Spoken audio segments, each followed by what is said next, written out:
Well, well,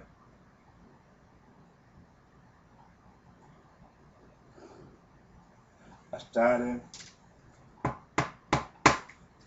after it came to Red Horse, other than George W. Bush.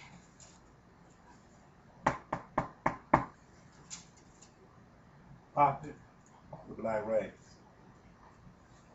Prophet said, a messenger of covenant. Pigeon was selected in Genesis 15 9-10 to take me back once I was slain.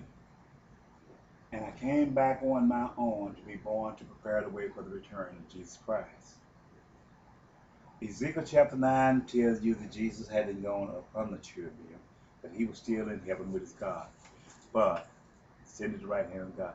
But his spirit still blanketed the earth through the Holy Ghost that came down from heaven. I am the comforter sent by God, but the Holy Ghost is the network that covers all men that believe on God and that serve him through their faith in him. It is the network that covers us, connects us together. When Jesus Christ, the Son of the living God, speaks to me and give me the word to speak to the children who live and serve in the network or the umbrella of the Holy Ghost.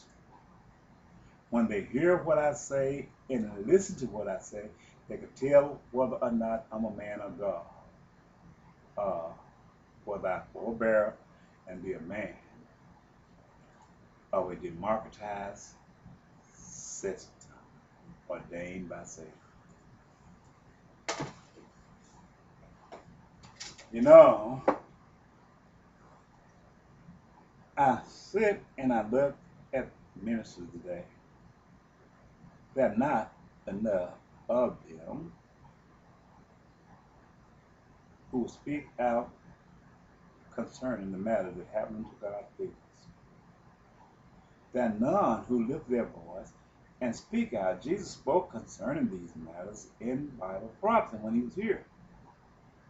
He tells them about they that love him and they who didn't love him. He told them about them visiting him when he was in prison and those who did not visit him in prison. Those who visited him when he was sick and those who did not visit him when he was sick. He told them of a time when all of the transgressors and the people who did not serve him and the people who served him, where they will be judged according to their work. And he will tell them, the one that thought they had lived a life of him and by him and for him, he will tell them, depart from me in these later days, because they were part of the synagogue of Satan. They served not his will, but the will of their own heart, because when he was sick, they didn't come to see him. And when he was in prison, they didn't come to see him, but they didn't die by him. All of these things that he spoke concerning them, because he told them at the end, if you didn't do it to my least ones, you didn't do it to me. If you don't do it to the one that was called by my name and you saw was falsely accused and falsely prosecuted, and those who were afflicted for my name's sake, when you didn't visit them out of your fear is going to condemn you, because you is not my shepherd and you is not my sheep. This is where we are. This is where we are into today's modern time. And we, as a people who proclaim ourselves to be the seed and the sons and daughters of God, we got to stand in judgment and give an account of all of our deeds and all the things of unrighteousness that we did, because of our slack in understanding, our stupidity, because of our wisdom, out of fear. We got to give an account of these things. I'm not going to be victimized by these things. Because God sent me here to speak to you. I'm speaking to you.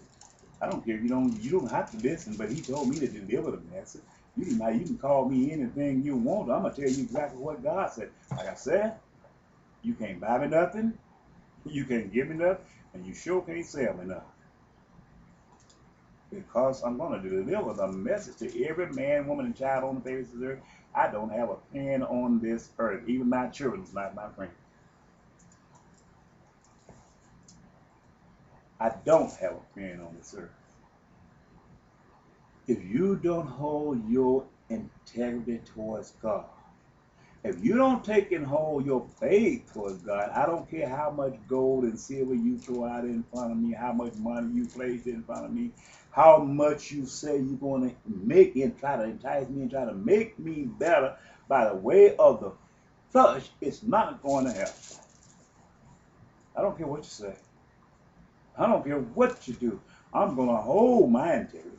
You have the same will and you have the same power and you have the same reason to live for God as I do.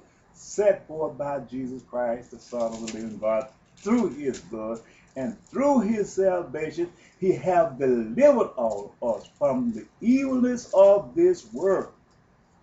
He suffered no man to be lost. That's the reason he went to the cross, to die for the entire world with none left out.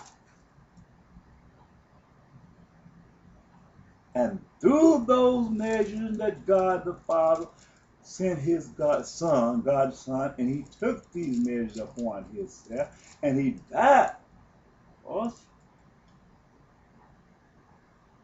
then you have a responsibility to cling to the word of God, to honor and glorify the gift of God, which is eternal, whether or not you're going to go bury it and go and serve favor and take on the law of destruction and be condemned forever into a lake of fire, that there is no compromising and there is no mercy to bring you out again.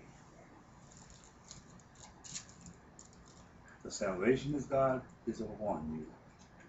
Your last warning is before you. The works of God is begin to move across his land, and unto those that wait on the Lord, his reward is with him.